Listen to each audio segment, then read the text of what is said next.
गुरु जी हम पहले 2 बार आपके पास आ चुके हैं, हाँ हाँ और जब अभी हम लास्ट टाइम में आए थे हाँ। तो हमने देखा कि आप कुछ खाते पीते तो है नहीं, नहीं। तो हम इसलिए कुछ ऐसी सामग्री लेकर आए हैं जो हम्म, मंदिर के काम आ जाए। और हाँ ये अगरबत्ती ले आए हैं हाँ, हनुमान जी एक के लिए, नंबर। हाँ। और क्योंकि ये उनकी हम्म, सेवा में काम आ हाँ जाएगी। हाँ और इसमें कुछ और सामग्री है, क्योंकि आप सिर्फ दूध ले रहे हैं। हाँ ये हनुमान जी के लिए सिंदूर है, हाँ आप चढ़ाते हो तो चढ़ा हाँ दीजिएगा। हाँ, चढ़ाते ना। ये माचिस है, हम्म, और ये चमेली का तेल है, हाँ हाँ, और ये आधा किलो मिठाई है। ठीक है। ये तो दूध की ही बनी है, हाँ हाँ शुद्ध पेड़े हैं। हाँ हाँ तो ये हनुमान जी के भी काम आ जाएंगे, हाँ आपके भी काम आ जाएंगे। हाँ हाँ। और महाराज जी ये अचला ले आए हैं। ठीक है ठीक है। एक अचला ये आपके पहनने के लिए है, हाँ और एक और है, और एक साफी है भगवा कलर की, हाँ। और एक साफी है सफेद कलर की। सफेद भी आप पहन लेते हैं? पहन नहीं लेते, लेकिन कोई निमित्त ऐसे उसका भी उपयोग कर लेते हैं। मैंने कहा ले चलूं एक हाँ सफेद कोई। भी, हाँ तो मुझे लगा कि 2 अचला और 2 साफी हाँ तो ले चलता हूं, हाँ हाँ। क्योंकि आप उस तरीके से कुछ खाते पीते हैं नहीं कि मैं भोजन प्रसाद की सामग्री लाऊं। नहीं नहीं। और ये हमारा दायित्व बन रहा था। अरे महाराज जी, नहीं रहने ना, अरे पैसे ले नहीं जाते, रख इतना लीजिए। सामान लाया तुमने और। अरे सामान तो ये देखिए, आप लोग यहाँ हम काम में लगे हैं, आप लोग हमारे कल्याण के काम में लगे हैं, हाँ नहीं, थोड़ा बहुत आप ले। लोग भी काम में लगे हैं। नहीं, मुझे दान लेना चाहिए, जी लेकिन दान कैसा है, जी किसको देना चाहिए, किस तरह का देना चाहिए और किस वक्त देना चाहिए, इसका जब ज्ञान रहता ना तो दान फलित होता है। जैसे तुमने दिया ये सब दान फलित होने लायक है कि नहीं? यानी दान का भी मुझे एक सूत्र मालूम होना चाहिए, जी, नहीं तो दान भी फलित नहीं होता। दारू पीने वाले को। सत्य बोला गुरु जी आपने। हाँ गुरु जी आपका ये जो ज्ञान चर्चा का हम वीडियो बना रहे हैं, हाँ हाँ ऐसे महात्मा बहुत कम हैं। हाँ।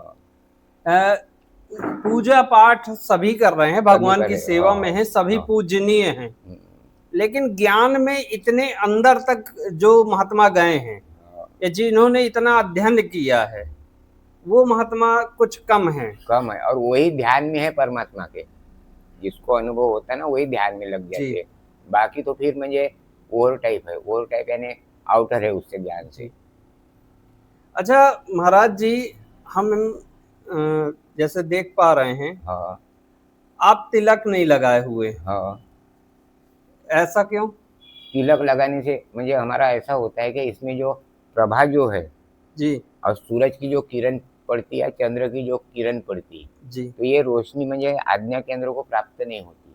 अच्छा। और तिलक मुझे रात में होना भी नहीं, रात के समय तिलक नहीं होना चाहिए। जी तो इसीलिए हमें आज्ञा केंद्र को प्रकाश मिले, ऊर्जा मिले, इसीलिए ज़्यादा तिलक का उपयोग नहीं करते। जब पूजा करते तब लगा लेते, क्योंकि ये आज्ञा केंद्र है, जी। और यही परमात्मा का मुझे ठिकाना है, अधिदैव रूप में, अधियज्ञ रूप में ऊपर है, सातवें केंद्र में, सहस्त्राचार केंद्र में। लेकिन यहाँ पे जो है वो परमात्मा का ठिकाना है, प्रकट होने का। लेकिन गुरुजी हमने देखा हुआ है हम्म, कि हमारे वैष्णव संप्रदाय में तो हाँ। सूना मस्तक रखना ही नहीं चाहिए। नहीं, अ, सुनना मस्तक रखना नहीं चाहिए, लेकिन जी वो क्या, जैसे अपन पूजा पाठ करते ना, हाँ तब तिलक लगा के करना चाहिए। जी तिलक जो होता है हाँ वो भगवान के निमित्त लग जाता है, जिसकी भी अपन पूजा करते हैं तो। हाँ। जी जी जी। हाँ। और पूजा हो जाने के बाद अपन अपने स्वयं निराकार में जो रहते हैं, उसको तिलक की ज़्यादा जरूरत नहीं होती है। तिलक लगाना जरूरी है, लेकिन वो दिन भर रहे ये रहे, वे लालच के कारण रखते हैं लोग, क्या मैं बहुत बड़ा मस्तक में लगा लिया, ये कर लिया, कपड़े पहन लिया। तो एक जो होता है, एक सांग होता है और एक सत्य होता है। स्वांग और ये हाँ, स्वांग में आ तो जाता है। राजा जो होता है वो सत्य है, लेकिन पिक्चर में जो राजा देखे वो सत्य नहीं है। उसमें बनावटी कई ज्ञान आ जाता है, लेकिन वो ज्ञान अपने संसार में चलता नहीं है। और जो संसार में जो ज्ञान चलता है, वो उसमें ज्ञान नहीं होता उसमें।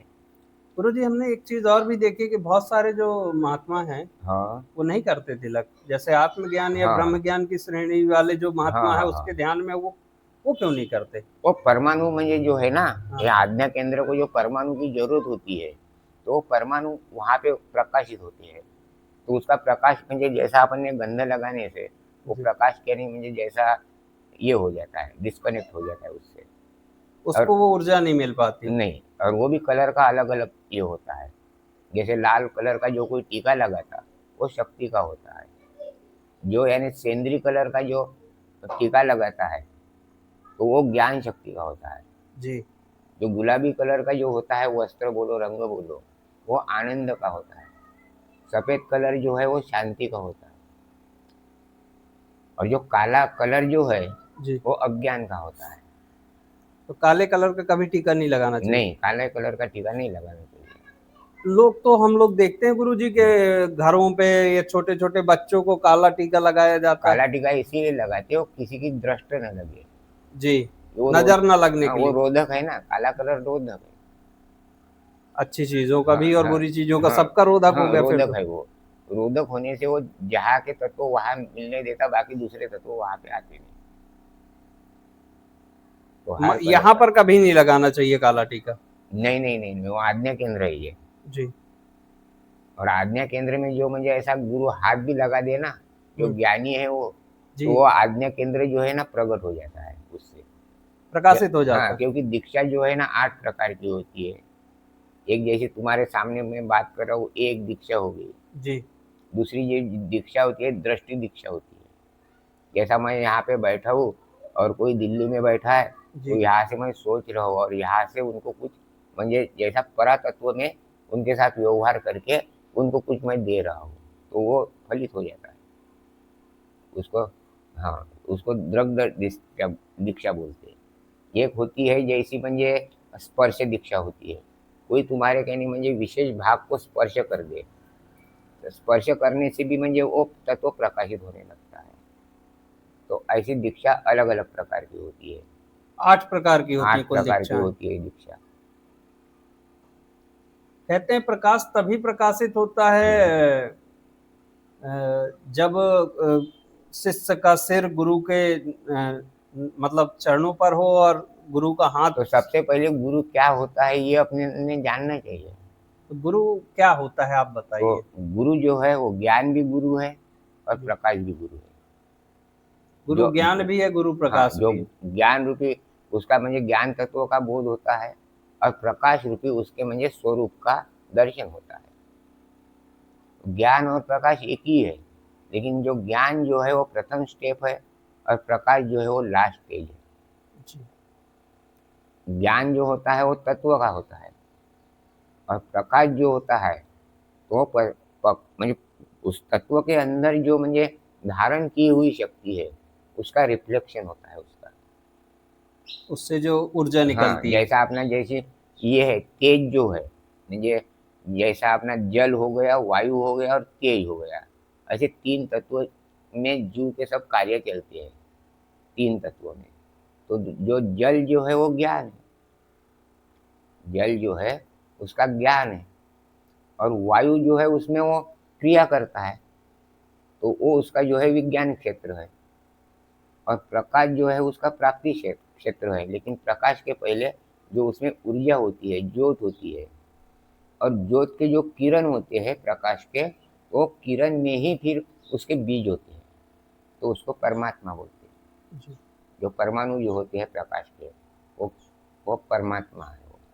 अच्छा गुरुजी, मैं एक बहुत महत्वपूर्ण सवाल आपसे पूछना चाहूंगा। हाँ ध्यान और ज्ञान, हाँ। इन 2 विषयों को आप बताइए थोड़ी सा कि ये 2 क्या हैं? ध्यान किसे हाँ, कहते हैं और ज्ञान किसे कहते हैं? देखो ज्ञान इसे बोलते हैं कि जैसा अपना भारत देश है जी। और उसका अपने को अभ्यास करना है, तो अपन भारत देश में कितनी भी घूमे तो अपने को कोई ज्ञान नहीं आएगा। तो जी। अपने को नक्शा देखना है उसका, जी। भारत देश का नक्शा देखना है, जी। और नक्शा देख के भारत के जो विशेष विशेष ठिकान है उसका महत्व है उसमें दिया हुआ है, और उसके यानी तुम्हारे मुझे क्षेत्र भी दिए हुए हैं, कहाँ से कैसा जाना, किस क्षेत्र का क्या महत्व होता है। तो ये जो है ज्ञान द्वारा जाना जाता है। जी। वैसे ही मनुष्य हाँ शरीर का है। हाँ, तो सुनो तो ज्ञान द्वारा वो जाना जाता है। जी। और ध्यान का क्या महत्व है, जो अपन ने ज्ञान लिया कोई भी पॉइंट का, उसका ध्यान यदि करोगे तो उसका तुम्हें सूक्ष्म ज्ञान आएगा, और सूक्ष्म ज्ञान आते हुए तुम उसके द्वारा जो है ना उसका दर्शन कर सकते हो। ध्यान द्वारा दर्शन होता है और ज्ञान द्वारा भी दर्शन होता है, लेकिन वो जो दर्शन है वो सुप्त दर्शन है ज्ञान द्वारा। लेकिन ज्ञान नहीं है तो तुम्हारा वो ध्यान भी बेकार है, सुप्त नहीं होता वो। यानी उसमें जो तुम देख सकते हो लेकिन जान नहीं सकते हो। तुम दिल्ली सारी देख सकते हो लेकिन ज्ञान नहीं है तो ये कौन सा क्षेत्र है, इसमें क्या विशेष है, ये विशेष की विशेषता क्या है, ये नहीं समझेगी तुम्हें। जैसे जानवर जैसे देखते हो वैसे अपन भी देखेंगे। तो इसलिए ज्ञान जो है इसके बगैर अपन ध्यान नहीं कर सकते। पहली सीढ़ी ज्ञान ज्ञान, है, फिर दूसरी सीढ़ी ध्यान ज्ञान है, है, उसके बाद धारणा। फिर उस धारणा यानी जो अपन ने देखा है उसका ज्ञान, संक्षिप्त ज्ञान अपन ने मुझे प्राप्त कर लेना। तो धारणा। जो महात्मा होते हैं गुरुजी, हाँ वो पहले ज्ञान अर्जित करते हैं, हाँ फिर ध्यान साधना करते हाँ, हैं। फिर ध्यान तो साधना करते हैं। उस ज्ञान से वो पहले जानते हैं कि परमात्मा क्या है, क्या है ये और जानने फिर का। ध्यान करके उस परमात्मा को साक्षात देखते और वो हैं। कहाँ मिलेगा, उसका रूप कैसा है, ये ज्ञान द्वारा जानते हैं। फिर ये जानने के बाद उसको देख के तो उसका जो भी मुझे ये है वैभव है वो अपन जान सकते हैं, उसको ज्ञान द्वारा जान सकते, उसके पाठ को जान सकते।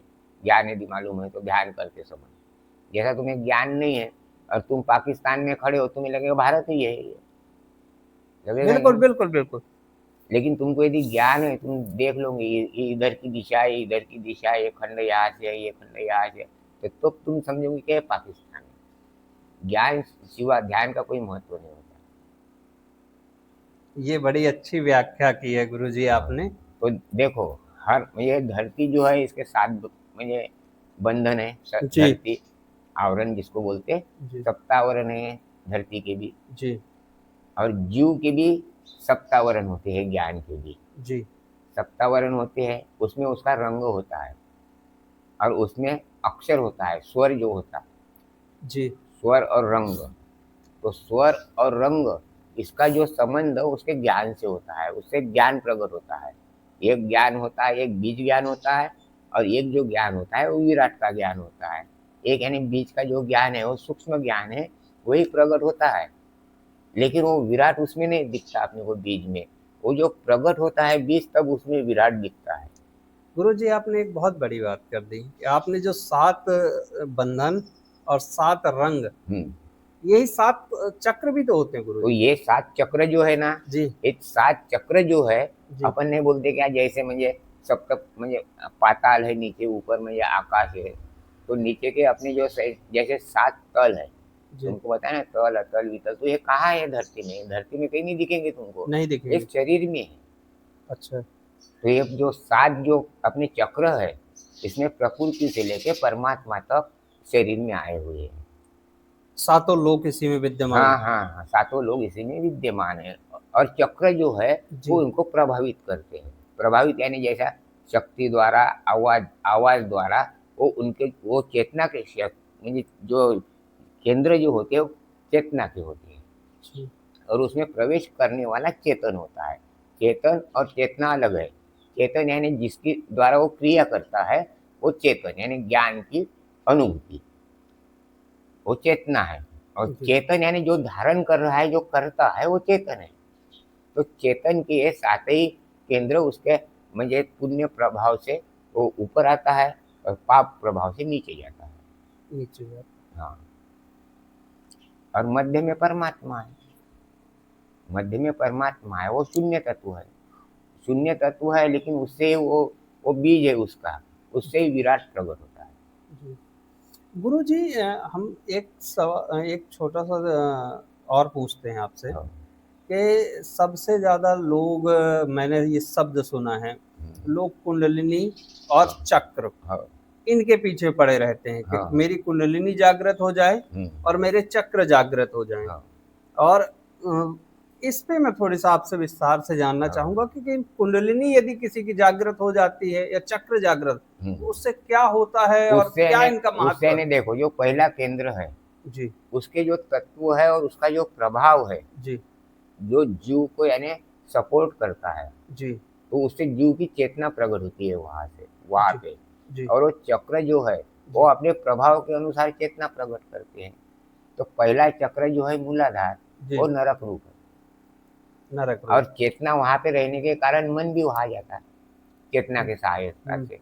तो पहले चेतना जाती, उसके सहायता से मन जाता है, उसके सहायता से मन जाता है और वहाँ उपभोग करता है, वो रहने का ठिकाना है उसका।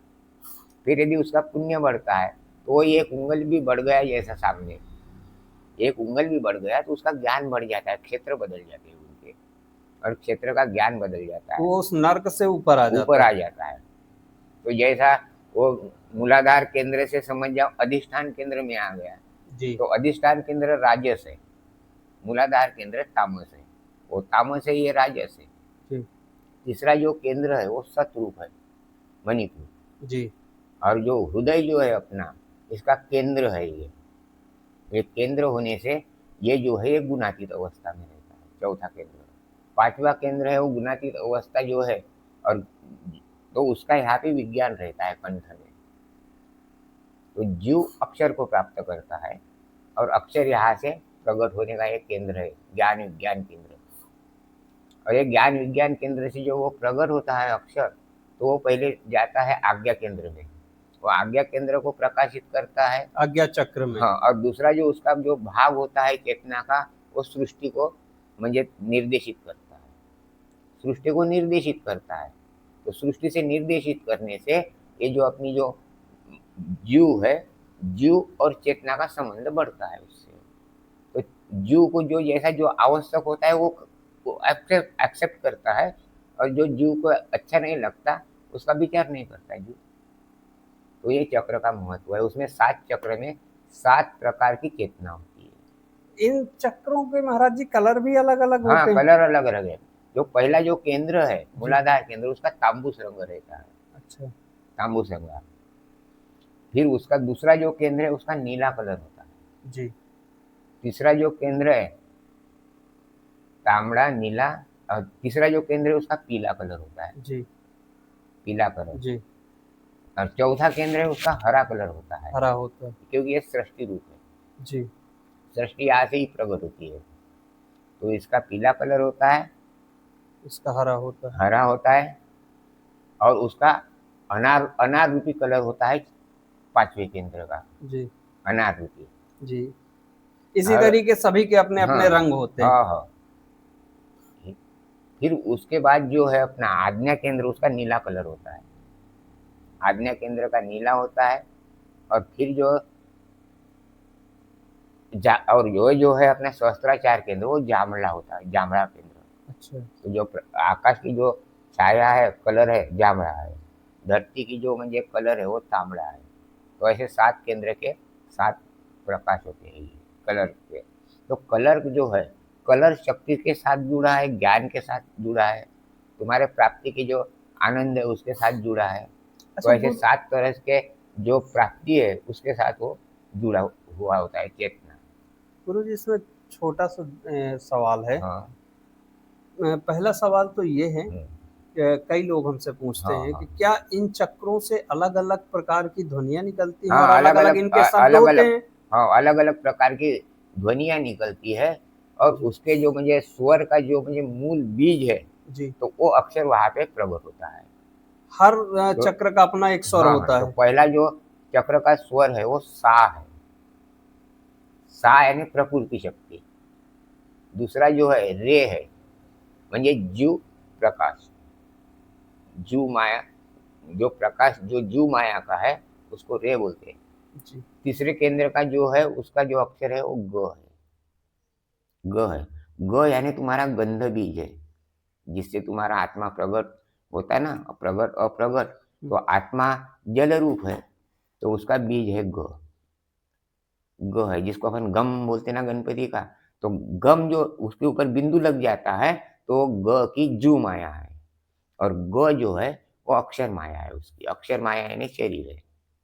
ग शरीर है, और उसके ऊपर जो बिंदी लगता है वो जीव माया है, उसको बोलते गम।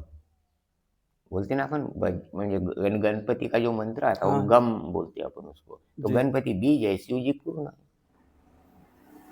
फिर आता म अक्षर आता है, म अक्षर जो है वो तुम्हारा स्वयं का है, जिसको मकार बोलते ना अपन, मकार। जी तो ये मकार जो होता है ये जीव, तो ये इसका जो मकार जो रूप है वही उसका मुख्य रूप है, वो वही सब धारण करता है। तो जो मकार रूप है वो स्वयं उसकी विभूति है, और मकार रूप ही बढ़ता है घटता है। मकार रूप में जब पाप बढ़ता है तो उसमें अहम बढ़ जाता है, जी और जब पुण्य बढ़ जाता है उसमें, तो उसमें पुण्य बढ़ते ही उसका जो अहम जो होता है वो सत्व रूप होता है। पहले तामस रूप होता है, और उनका जब क्रिया बढ़ती है तो वो सत्व रूप हो जाता है। सत्व रूप होने से वो अपने प्रकृति को देख सकता है, क्योंकि सत्व गुण शुद्ध है, तामस गुण म्हणजे बेकार है इसकी। तो जब तामस गुण बढ़ता है तो ये मकार जो है नीचे आता है, और सत्व गुण बढ़ता है तो ऊर्ध्व दिशा की म्हणजे ओर जाने को देखता है वो। लेकिन सत्व गुण में भी म्हणजे माया मोह है, उसमें भी अहंकार की माया है उसमें।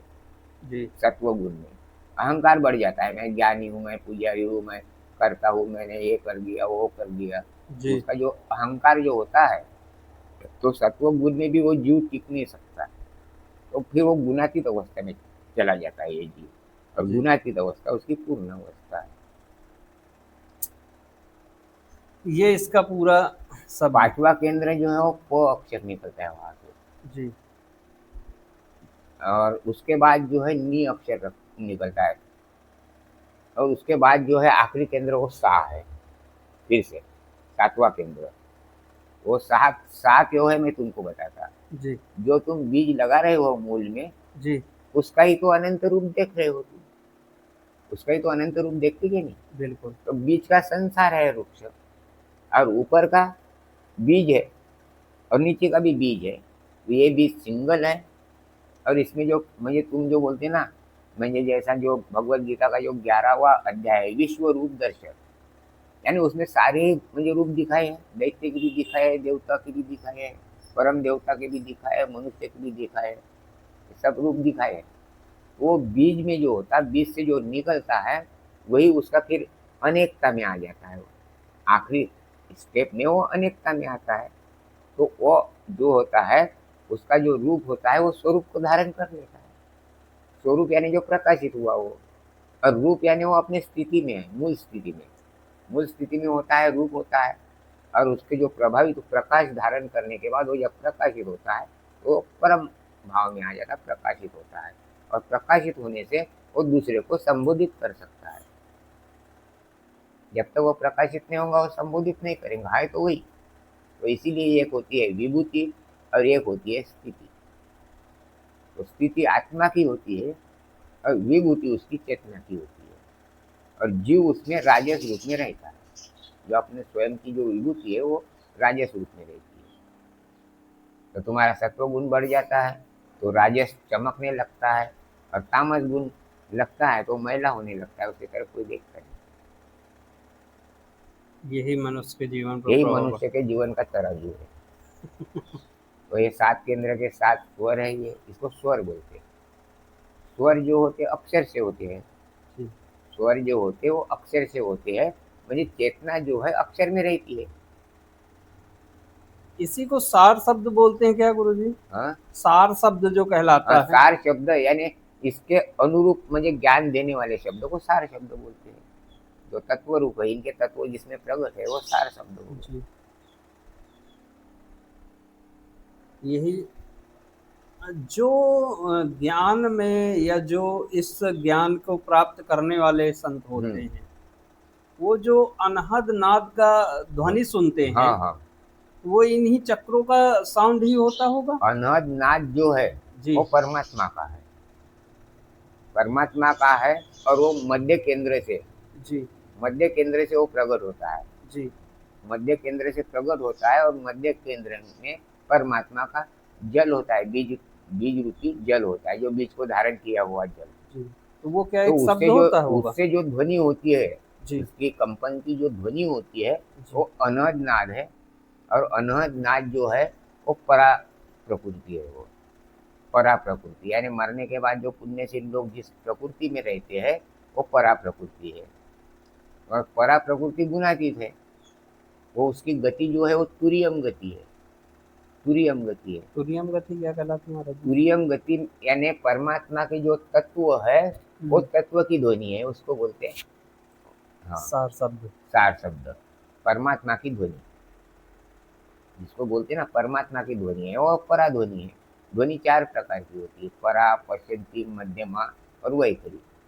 तो वो परा क्षेत्र है ध्वनि का, वहाँ परा स्वर चलता है, वहाँ परा स्वर चलता है और वो गुणातीत है। और उसकी जो गति जो है परा स्वर की, वो परमहंस गति है, परमहंस गति जो है। उसे सुन लेगा, हाँ, जो उसे सुन लेना तो वो परमात्मा की ध्वनि सुन लेता ना।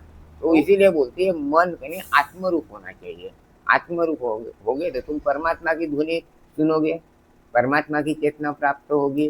और वो आउटर साइड यदि हो गया बाहर के साइड, तो उसके प्रकृति के मुझे ध्वनि आएगी, प्रकृति भौतिक ध्वनि है वो भौतिक ध्वनि आएगी। और ये भौतिक ध्वनि जो है वो यानी जैसे वैखरी इस क्षेत्र की होती है ऐसी। तो जैसे ये ध्वनि की जैसे 4 प्रकार है ना, वैसे जीव की भी 4 अवस्था होती है। जी, एक स्वप्न अवस्था होती है, ये मूड अवस्था, अज्ञान अवस्था, अंधकार अवस्था, तो वो स्वप्न अवस्था है।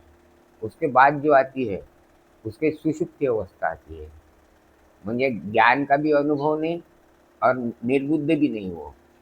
वो थोड़ा थोड़ा जागरूक हो गया है, बीच में फंसा लेकिन हुआ वो है। जागरूक हो गया है, लेकिन उसको कोई ज्ञान नहीं है, उसके तत्वों का कोई ज्ञान नहीं है, उसको जान नहीं सकता वो। उससे तीसरी जो अवस्था आती है वो आती है उसकी जागृत अवस्था। तो जागृत अवस्था में उसे ज्ञान होता है, उसका प्रभाव भी जानता है वो, लेकिन उसमें मोह प्रकट होता है। इसीलिए वो भी अवस्था जीव की होती है। तीनों अवस्था जो है गुणों के प्रभाव से प्रकट होती है। और चौथी जो अवस्था है जैसी मुझे स्वप्न, सुषुप्ति और जागृत, उसके बाद जो अवस्था आती है वो गुणातीत अवस्था आती है जागृत के बाद। तो जो गुणातीत अवस्था है वो परमात्मा की अवस्था है, यानी वो परमात्मा के मुझे स्वरूप को धारण हो जाता है। तो परमात्मा के स्वरूप को धारण होना यानी वो विषय होता है परमात्मा का, और परमात्मा पूर्ण होता है। परमात्मा पूर्ण है वो विषय है। जैसे गोडाउन में 1000 बोरे गेहूं के हैं, लेकिन उसका एक दाना भी लाया वो भी गेहूं है, लेकिन एक दाने का कोई काम नहीं। यहाँ पे अपने को यूनाइटी होना है काम करने के लिए, और यूनाइटी ही परमात्मा का स्वरूप होता है। सिंगल जो होता है वो जीव का स्वरूप होता है। तो इसीलिए उसको जैसी जैसी मुझे उसका संग प्राप्त हो जाता अपने स्वभाव के अनुसार, ईश्वरीय स्वभाव के अनुसार, अपने प्राप्ति के अनुसार, तो उसको परमात्मा दर्शन बोलते हैं। बाकी देखने वाला और परमात्मा एक ही है। परमात्मा का वो कुछ सार तत्व का भाग है जीव, यानी वो पूरा ग्रहण नहीं करता। लेकिन देखो, सूरज की एक किरण सूरज की पहचान है, वैसे परमात्मा की एक किरण परमात्मा की पहचान है। लेकिन परमात्मा का एक किरण उसे प्राप्त होता है।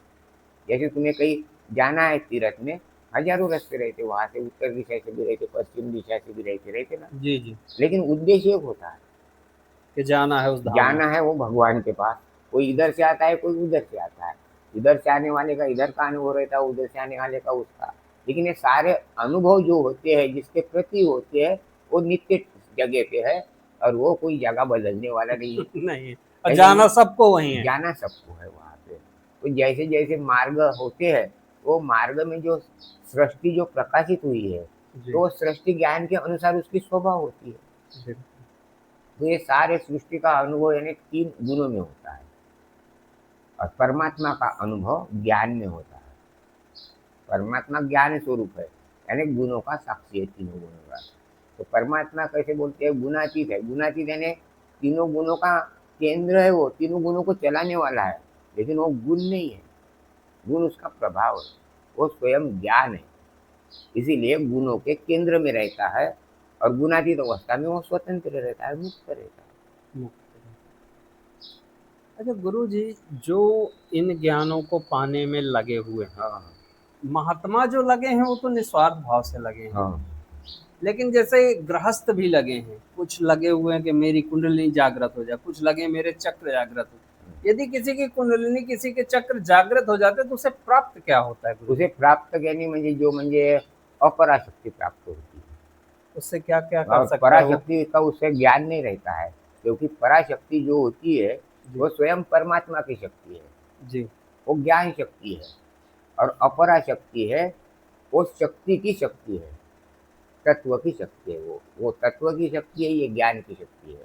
पराशक्ति ज्ञान की शक्ति है, यानी स्वयं की शक्ति ज्ञान है वो। तो उसको फिर समस्त चीजों का ज्ञान होने लगता है, हाँ, वो कुछ भी चाहे तो कर सकता है। वो ध्यान में देखते बराबर उसके सामने आ जाती है वो चीज। जैसे तुमने ज्ञान द्वारा, जैसा तुमने देखा है दिल्ली, जी तो तुमको यदि दिल्ली का कुछ भी यदि मैंने पूछा, तो जी। तुम यहाँ बैठे बैठे मेरे को बता सकते हो। मेरे को भी देखने की इतनी जरूरत उनमें नहीं, शक्तियां आ जाती हैं। तुमको भी देखने की जरूरत नहीं। तो ज्ञान जरा जो म्हणजे प्राप्त करता वो नित्य को प्राप्त करता और उसका पूरा ज्ञान होता है। और जो दृष्टि द्वारा जो प्राप्त करता, उसको तत्व का ज्ञान नहीं होता है, उसको तत्व का अनुभव नहीं होता है। वो फिर दर्शन करता है, तो जैसे जानवर एक रूप से देख रहा है, अपन भी देख रहे हैं, सब देख रहे, उसी तरह होता है। लेकिन उसका मूल ज्ञान जो होता है, अंतर ज्ञान जो होता है, अंतर ज्ञान से वो दूर रहते हैं उससे, इसीलिए वो भ्रमिष्ट होते हैं, भ्रमिष्ट रहते हैं। इसीलिए वो, उनको ऊपर का कोई ज्ञान न होने के कारण वो माया के साथ जुड़ जाते हैं, फिर से जन्म मृत्यु को प्राप्त हो जाते हैं। और वो ज्ञान के अनुसार उसे जन्म मिलता है। अज्ञानी है तो कुत्ता बन जाएगा, पेड़ बन जाएगा, ये बन जाएगा। और ज्ञानी है तो अच्छे मनुष्य के घर में पैदा होगा। फिर उसको योग को ही प्राप्त करना है, योग को प्राप्त किए सिवाय ये जीव मुक्ति नहीं पा सकता। और आखिरी जो स्वरूप है ये जीव, शरीर निकलने के बाद, तो शरीर एक खोखा है और निकलने वाला जीव है, वो जल रूप को धारण होकर यहाँ पे आया था और पूर्ण रूप में होकर निकल जाता है। उसकी अवधि होती है, किसी की 7 घंटे की होती है, किसी की 14 घंटे की होती है, किसी की 2 महीने की होती है वो जीव इतना की। समय होता है जीव को तो निकलने का? हाँ, तो जीव और शरीर अलग अलग है। जीव बाहर से आता है जी और उसको ग्रहण करने वाला आत्मा अंदर है, उसको ग्रहण करने वाला आत्मा अंदर है। जी। और जीव रूप के रूप में जो चेतना होती है, वही उसके विभूति का सामर्थ्य है, वही उसकी विभूति का सामर्थ्य है। तो जीव और आत्मा में क्या अंतर होता है, मैं तुमको बता रहा हूँ, जी विभूति और स्थिति में। जी जैसे तुम एक म्हणजे पैदा हुए, जी तब तुम्हारा जो नाम है, तुम्हारे पिता का नाम है, सरनेम है, हाँ, उसके अनुरूप तुम्हें पहचाने जाते थे, जी है क्या नहीं? जी ये तुम्हारी मूल पहचान हो गई, और जी स्थिति की पहचान है। जी बाद में अब तुम वकील भी बन सकते हैं, डॉक्टर भी बन सकते हैं, जी इंजीनियर भी बन सकते हैं। तो ये है विभूति। तुम जिस भी ज्ञान लोगे, वो ज्ञान लेने की कैपेसिटी है तुम्हारे अंदर, लेकिन जिसको तुम धारण करते हो, उसी का प्रकाश तुम्हारे अंदर होता है, बिल्कुल। उसी का अंदर उसके तुम्हारे अंदर होता है कि नहीं? तो ये जो प्रकाश जो तुम्हारे अंदर होता है, वो चेतना का होता है। और वो चेतना का सहारा लेके जो दर्शन करता है तत्व का, वो आत्मा होती है। आत्मा साक्षी है और जीव चेतन है, 2 भागों में। तो दो। जीव जो प्रगट अष्टक में रहता है पहले, तो जी अष्टक 4 प्रकार के होते हैं, 4 प्रकार के अष्टक होते हैं। 3 गुणों के 3 अष्टक होते हैं। और चौथा अष्टक है वो गुणातीत अष्टक है। तो गुणातीत अष्टक में परमात्मा रहते हैं, और उसमें जीव उसके सहारे से शरणागति हुआ तो वो वहाँ पहुँच जाता है, लेकिन अहंकार से नहीं पहुँचता, उसकी बराबरी नहीं करता। जैसा बाप बाप रहता है, लड़का लड़का रहता है, उसी तरह ईश्वर और जीव का संबंध होता है। लेकिन वो ईश्वर के साथ जुड़ने से ये जीव नहीं रहता, वो ब्रह्म हो जाता, वो ब्रह्म हो जाता है। और परमात्मा परमात्मा, ये ब्रह्म हो जाता है। तो जब ब्रह्म होने के लिए उसको अक्षर को धारण करना पड़ेगा। अक्षर स्थिति है, जी अक्षर स्थिति है, और उसका जो तत्वार्थ है वो चेतन है। और वो तत्वार्थ का जो प्रभाव है, उसको चेतना बोलते हैं, वो चेतना है। ये आज का ज्ञान बहुत महत्वपूर्ण है आपका हाँ गुरुजी। और इससे क्या है, बहुत लोगों का मार्गदर्शन हो रहा है, जो इस मार्ग में पथिक है। हमने आपके हाँ पहले हाँ। 2 वीडियो डाले। तो ये इसको बोलते हैं ब्रह्म ज्ञान, जी इसको बोलते हैं आत्मज्ञान, जी। इसको बोलते हैं अध्यात्म ज्ञान। और तीनों यही है। तीनों एक ही है। तो अध्यात्म ज्ञान में जो होता है वो सूक्ष्म शरीर होता है, जी ज्ञान नहीं, ये मोक्ष का ज्ञान है। जी मोक्ष यानी जो ओमकार माया का क्षेत्र को मोक्ष बोलते हैं। जी और यही ओमकार माया का ज्ञान है, वो क्षेत्र का ज्ञान है।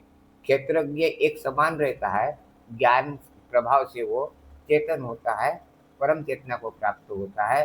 और जी अज्ञान से वो अपने अधम तत्वों को प्राप्त होता है। उस समय उसकी चेतना जो है क्रिया नहीं करती। जैसे जल है, शुद्ध जल है, उसका जो प्रभाव पड़ेगा, उसका जो प्रकाश पड़ेगा, उससे जो वायु निकलेगा वो सही निकलेगा।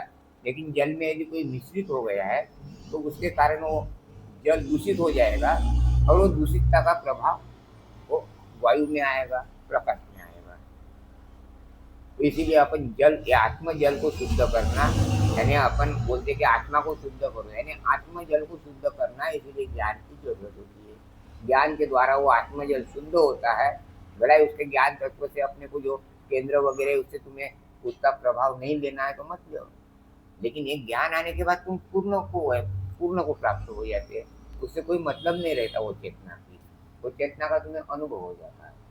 तो अनुभव करने के लिए ज्ञान होता है, और जो दर्शन जो है अनुभव करने के बाद जो यदि तुम लोगे उसकी पूर्ण